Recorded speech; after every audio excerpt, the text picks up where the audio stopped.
ഞാൻ പറഞ്ഞിട്ട് പൊന്നു സാറേ ഞാനൊരു കലാകാരനാണ്, എനിക്ക് മാല സ്കൂളിൽ അഡ്മിഷൻ തന്നെ.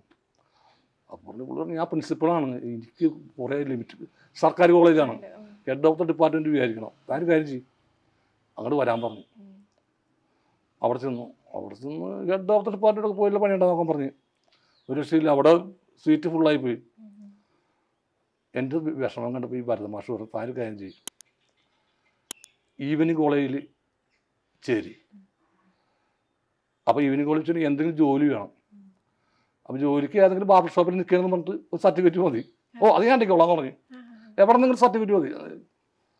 അങ്ങനെ ഞാൻ ഒരു സർട്ടിഫിക്കറ്റൊക്കെ, ഒരു നാടക സംഘത്തിൻ്റെ ഓഫീസുണ്ട്, അവിടുത്തെ ജോലിക്കാരനാണെന്ന് പറഞ്ഞ സർട്ടിഫിക്കറ്റൊക്കെ വാങ്ങിച്ച് ഞാൻ കൊണ്ട് കൊടുത്തു. ഭരതമാഷിൻ്റെ റെക്കമെൻഡേഷൻ തന്നെ എനിക്ക് ഈവനിങ് കോളേജിൽ അഡ്മിഷൻ കിട്ടി. പിറ്റേ ആഴ്ച സർക്കാർ വിജ്ഞാപനം വന്നു, കേരളത്തിലെ ഈവനിങ് കോളേജുകൾ നിർത്തലാക്കി.